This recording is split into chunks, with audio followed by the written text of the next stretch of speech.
Welcome to the Practical Mystic Show, where we bring you simple tips and techniques from around the globe to help practical people deal with extraordinary experiences. And now, your favorite scientist, shaman, and sacred clown, and also the show's host, Janine Bolon. Welcome to the Practical Mystic Show. This is Janine Bolon, and today I am fortunate enough to have a guest who has been practicing hypnosis for over 50 years. She's highly intuitive, but don't think for a moment she can't go to bat to you logically. She can definitely hit you line item by line item with a piece of logic, although she wouldn't do that because she's too caring. She's very compassionate. But Zoilita Grant is with us here today, and during her time, she has created a line of hypnosis meditations for the public. She's written 24 books on hypnosis for practitioners. She founded the Colorado Coaching, where she taught 5 styles of hypnosis. She also has an excellent line of hypnotic coaching home study certifications, so she can help train practitioners to be life, business, and relationship coaches. Zoilita uses her first-hand experience in the power of the mind to illustrate easy-to-remember techniques to create a life with less stress and more meaning. Thank you so much for joining us today, Zoilita. Thank you so much for having me. And isn't that what we're all wanting now? More meaning in our lives, more purpose, more of a sense of waking up to a new way of living. Because a lot of the ways that we were living were absolutely stupid. And forgive me, I talk about my own life when I say that. I'm not saying anyone else's life was stupid. But 2020, I looked at some of the things I was doing in my own life and going, oh my gosh, I really need to drop that. And I would drop it as fast as I would a hot rock, It was like, we need to move on. So I just would encourage you, if you catch yourself saying, oh my gosh, I can't believe I'm doing that. That is so stupid. Realize, give yourself a break. You were just doing what was a pattern. And so Lita is here to talk to us about how to do pattern interrupts and also how to get through winter months with a little bit more gentleness for yourself. So take it away, dear. So I think it's so important that we begin to talk about the development of our own natural GPS. Everybody has a GPS inside of themselves. Some people call it the code of the soul. Some people call it the connection to God. I think the easiest way to think of it is that it's our own inner centering mechanism. If you look about, even cells want to attain what's called homeostasis. Human beings want to come into balance. And so we have inside of ourselves a knowingness that can connect directly into our intuition if we pay attention. And, you brought up the idea of not being hard on ourselves. And that's such an important lesson to learn because, the way a GPS works is you have to put in where you are, which requires honest assessment. Okay, if you have an inner critical judge, you'll develop things like a denial and avoidance and procrastination, rather than being able to say, this is really where I am.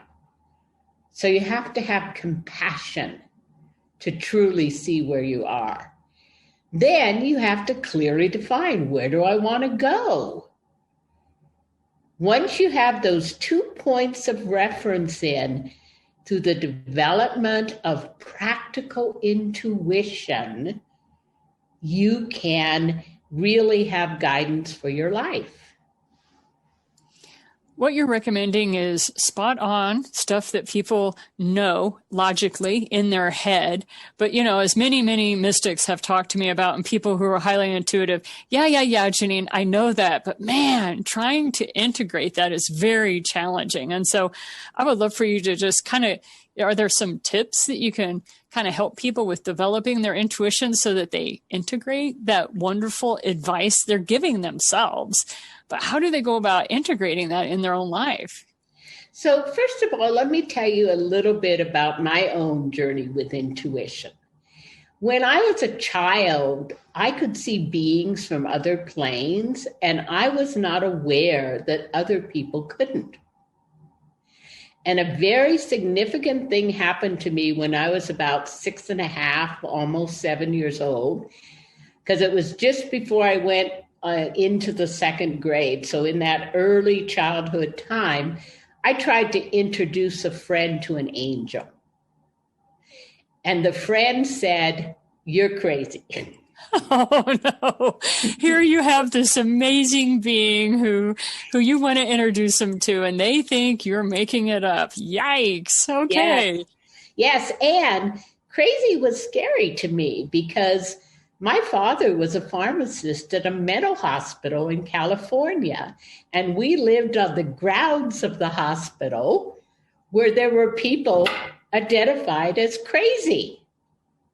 So the second thing that happened within a few weeks of that is that my mother and I were walking through the yards of the hospital to get to my father's office, and there were what looked to me like cages. They had chicken wire on them where people were being outdoors. And I saw this woman talking to this spirit in a tree. And I said to my mother, "Why are those people in cages?" And my mother said, "Oh, they see spirits and they're crazy and we have to lock them up." That will put the kibosh on your psychic abilities. I mean, forgive me for interrupting your story, but that is significant trauma. I mean, because you're like, but I'm just like those people. Okay, well, that's something that's going under the rug for a while. Well, Janine, I have a degree in clinical psychology from Berkeley just to prove that I am not crazy. Take that, Berkeley scholars. Absolutely. But luckily, I told my grandmother, and my grandmother was very intuitive. And my grandmother was Scottish, and she came from a whole line of people who were said to have the sixth sense in Scotland. So she normalized this idea that intuition is something good, but she also said you have to be careful who you let know. That's the thing that I find fascinating is Europe, or the mainland, as some people refer to it, since some people still consider the United States the colonies. But, in Europe, they have witches, and they're not evil. They're people who are women who are highly intuitive, healers, all that. There's so many cultural references to the old wise woman that people go to because they just have a knack. They have a gift.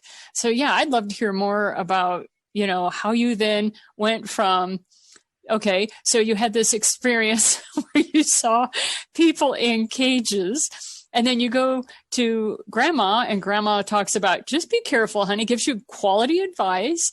Okay, then you decide, I'm going to go to Berkeley, and that way, and I'm going to get a degree, and that way I can prove, that I am not crazy. So what happens next? So grandma also gave me tarot cards and taught me how to read them, and basically told me that this was a good way to work with my intuition, that I could learn to see what the probabilities of my own life was like.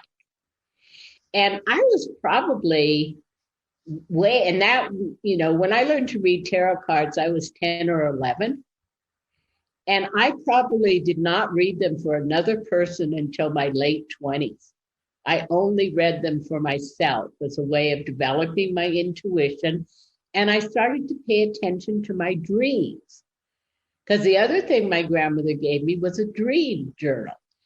And she told me to start writing down my dreams, and I would start getting messages.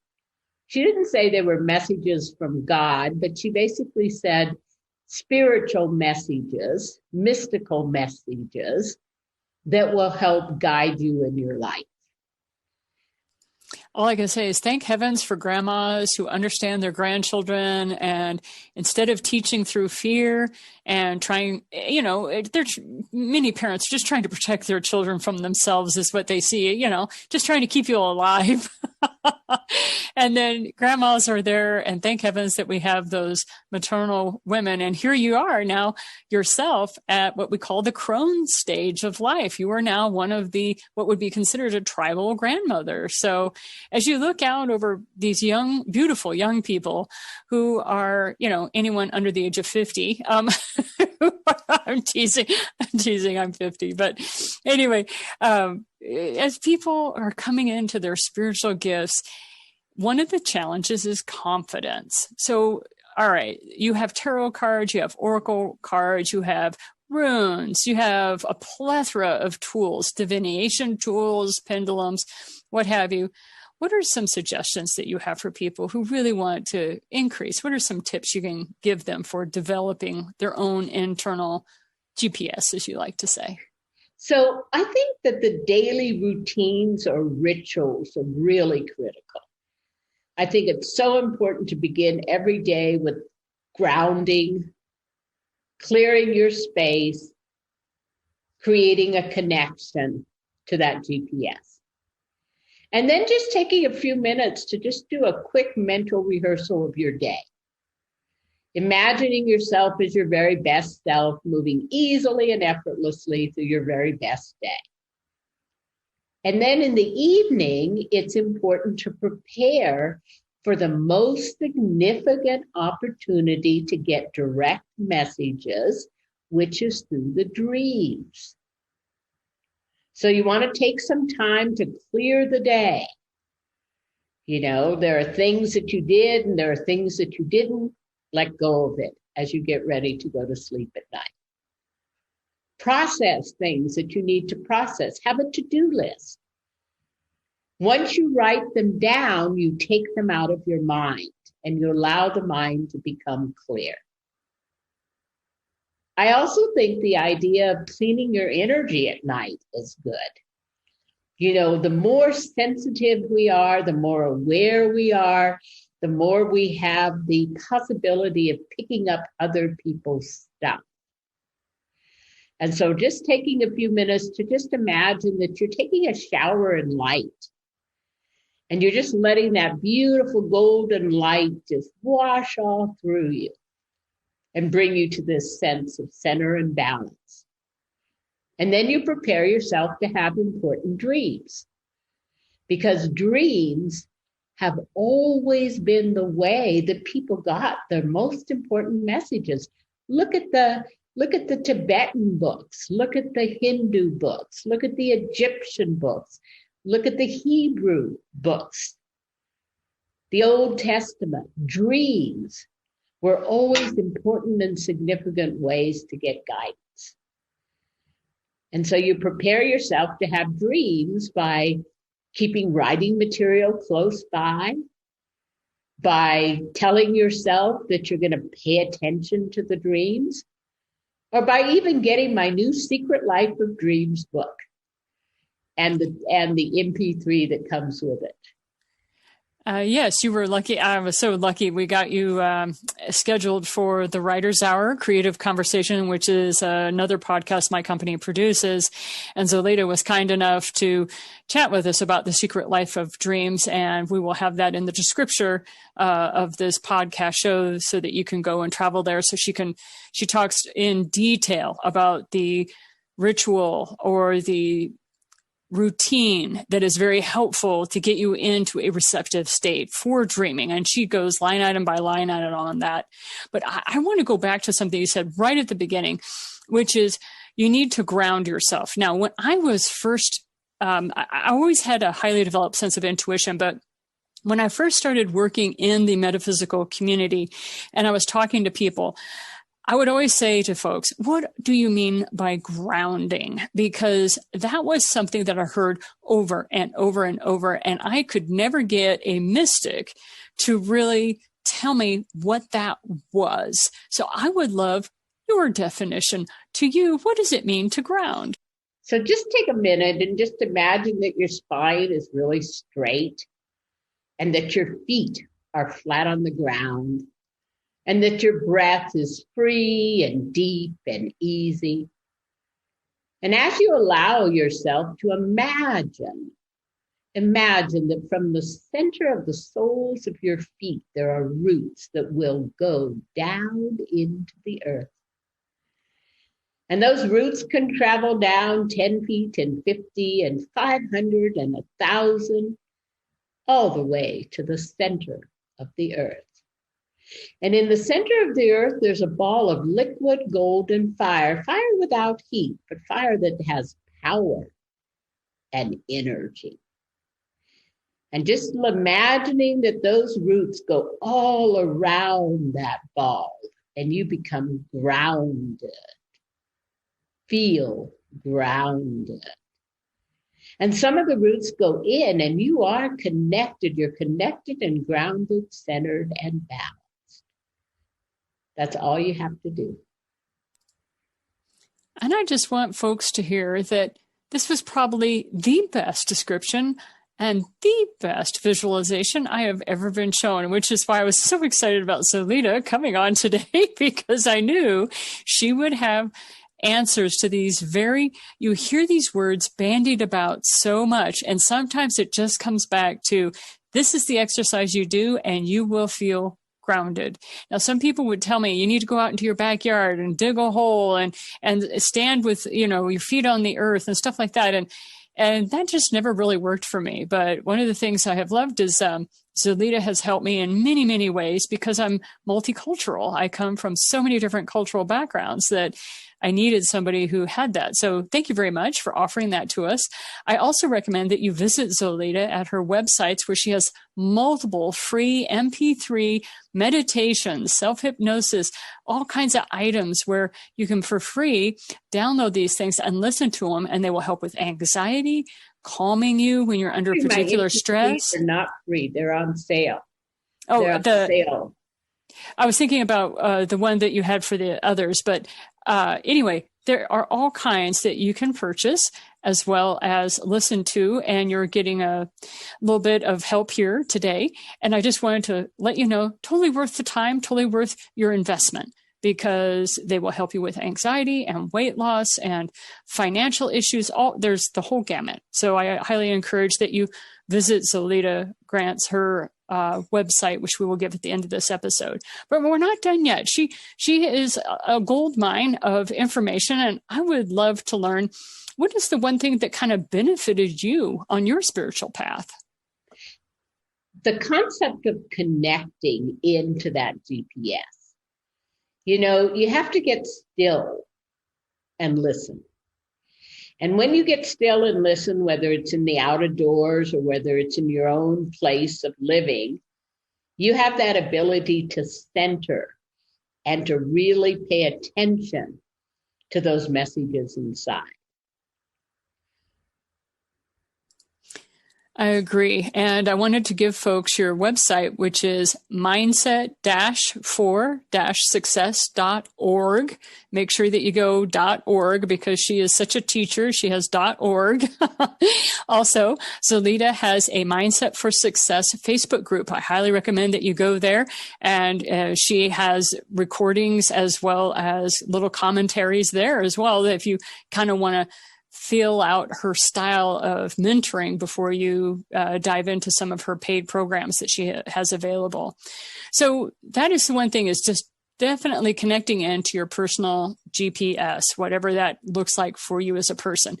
And I also concur with you that routines really stabilize you no matter what kind of chaos may be going on in your life. Is there anything else you care to share with people today regarding routines or rituals that are stabilizing in this wild and woolly time we live in? Definitely. First of all, I'd like to clarify another one of those terms that people really throw around, which is you create your own reality. So the reality is, the practical way you do that is through your system of beliefs. What do you believe is possible? Most people have limiting beliefs. One of the things that my products and I do is transform limiting beliefs into expanding beliefs. The other thing is your habits of living. And so those habits of living are the routines that you're creating your life by.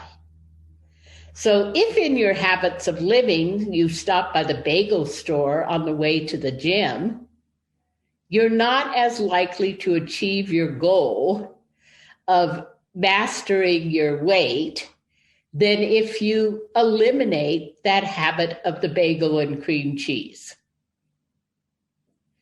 Yeah, those are kind of the basics, aren't they? Yes. Yes. And so this is such an important time as we move into this new age that we're moving into, which is a more hopeful age, to set your habits of living, to set your personal rituals and routines. And, ultimately, the way you do one thing becomes the way you do everything.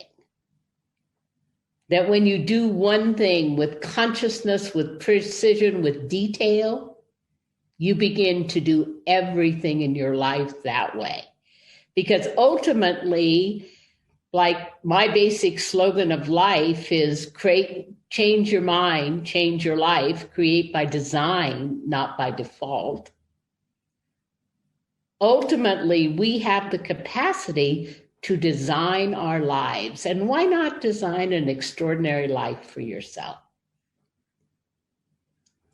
It really beats some of the trauma-filled lives some people have to walk themselves through. And then when you get out on the other side, start finding ways of healing, whatever that is for you. And Zoilita can definitely help you with those sorts of processes and systems that she has, and not only on her website, mindsetforsuccess.org, but also in her Facebook group where she gives you tips almost on a daily basis. I mean, I know that you are very prolific in your offerings there on that Facebook group. So definitely stop by Mindset for Success. One last thing before we go, and that was, this is being recorded on January 21st of 2021. And I was trying to hit the record button and Zoilita was just talking away about this day. Do you mind sharing a little bit about what you know about this day? And then as we move into February and March, some of the things that you know. So this is a very auspicious day for setting your intentions because it's the 21st day of the 21st year of the 21st century. And so it's a day of intentions. And as you are listening to this in February or March, it is a reminder to you about being intentional with life. Being intentional with life and having in mind your values that you want to live by the year, and having in mind the goals that you want to achieve, and remembering it's so important to live your life from your values and your goals, not your moods and circumstances. And I think that's excellent advice, especially since so many people have accused me of being a part of the happiness cult, like, be happy at the expense of all other emotions. And that's not it. I live my life by design, and that allows me to express happiness a lot more. And I know other people have been accused of being, quote, quote, happiness cult members, but that's a byproduct of the rituals and the routines and the goals that we set for ourselves. Is there anything else you want to share with us, Zoilita, before we close out today? One teeny piece. So the job of light bringers is to bring the light. And when we go through times of turbulence, remember to become a lighthouse. Remember to stay very grounded and just hold the light. And every day in every way, let life get better and better. And since my father was in the Navy, I'm going to talk a little bit about what it takes to be a lighthouse. Believe it or not, a lighthouse has a routine, and they do it every single day, and they do it exactly the same way. There used to be in the old days men that would carry buckets of oil up to the lighthouse, and it would sometimes take them 4 to 5 hours to get enough oil up into those old lighthouses so that the flames would burn throughout the night as storms and stuff came along the coast. That's why the little staircases and why lighthouse workers were always very thin because they were hauling all that oil up. Then as we went into electrics, just remember a lighthouse is steady in its light, but there are routines and there are processes and systems that are used. So I just encourage you to investigate a little bit on the history of lighthouses, just because those are metaphors that are used frequently. And then people forget there's a structure behind that. So no matter what kind of creativity you have coming out of you, try to make sure to be reminded of those routines and systems that Zoilita has spent decades outlining for light bringers just like yourself. Zoilita, thank you so much for joining us today. It is a true pleasure. Anything else you wish to share before we go? Just sending blessings. Thank you very much. I appreciate that. Pranayama to you too.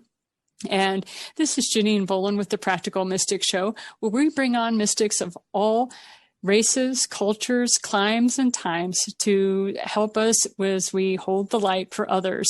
Remember to keep your feet firmly planted on the ground. Stay your practical, solid, steady selves. But at the same time, don't forget the job that you're doing and give yourself a break today. Keep thinking about the stars and reach for the stars, but don't forget to rest too. We need you to be on your best form. This has been the Practical Mystic Show with Janine Bolon.